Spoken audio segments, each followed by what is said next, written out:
Yeah, I was writing about PEAT, and I had an epiphany, and I'm just gonna share it with you. It's not ready yet, but anyway, Younger Dryas. The Younger Dryas, around 12,900 to 11,700 years BP, was a return to glacial conditions after the late glacial interstadial, which temporarily reversed the gradual climatic warming after the last glacial maximum started receding around 20,000 BP. It is named after an indicated genus, the alpine tundra wildflower Dryas octopetala, as its leaves are occasionally abundant in late glacial, often minorogenic rich sediments. Minorogenic rich sediments, such as the lake sediments of Scandinavia. So,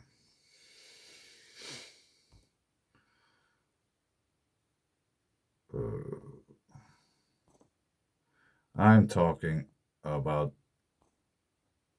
this, which is an increase in temperature, which means the ice was melting. Okay?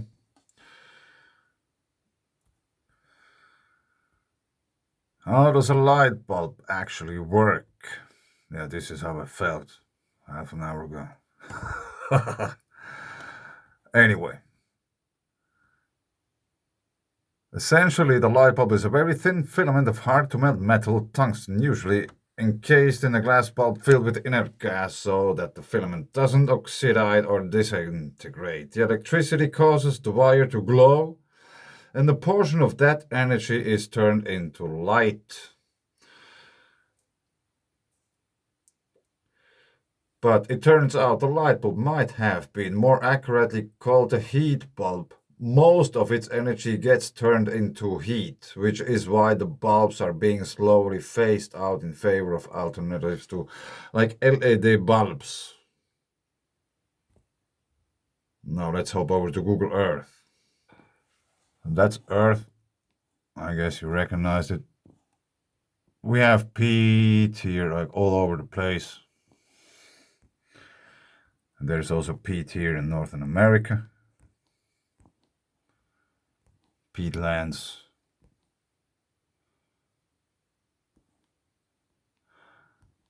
And probably here as well. I don't know. I wouldn't be surprised. So now that's a really short video. Let's say that's the peat area. There's water and all this kind of, but approximately. So now we have a glacial period, everything gets white.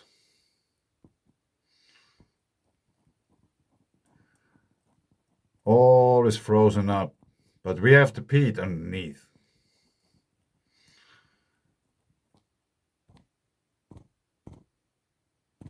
So that's peat here. Now we have a different perspective. We're watching from the side. And this ice is on top of everything. On top of the peat. And then we have energy coming in.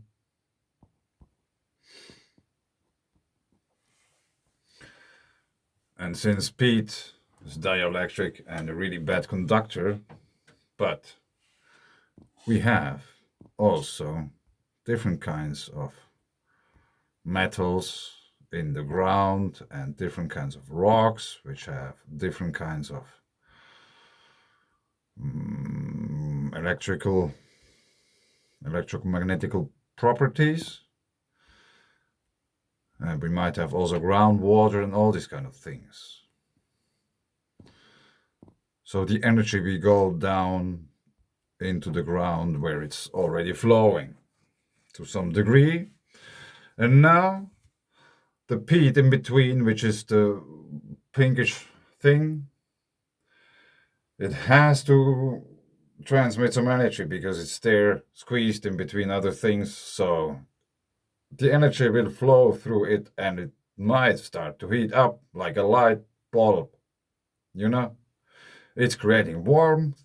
So, if there has been an event in the past where there was this kind of huge energy input into Earth's electrical circuit, all the areas where we had peat or have peat underneath the ice, they started to warm up because of the increased amount of charge which is available. So, the ice and the ice sheets, they melted really quickly because the heat was coming from underneath and probably even,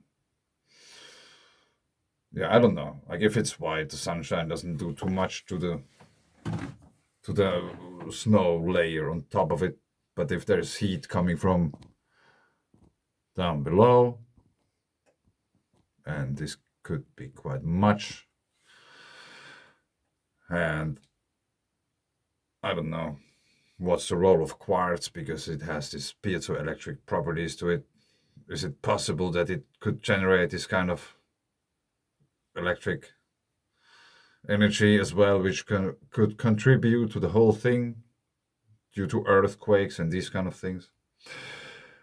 But this is my epiphany I had how the last glacial period ended so rapidly. Through induction heating, basically. Energy came down to Earth's crust through the ice and snow. And peat melted all the glaciers. Yeah, I leave it here. Thanks.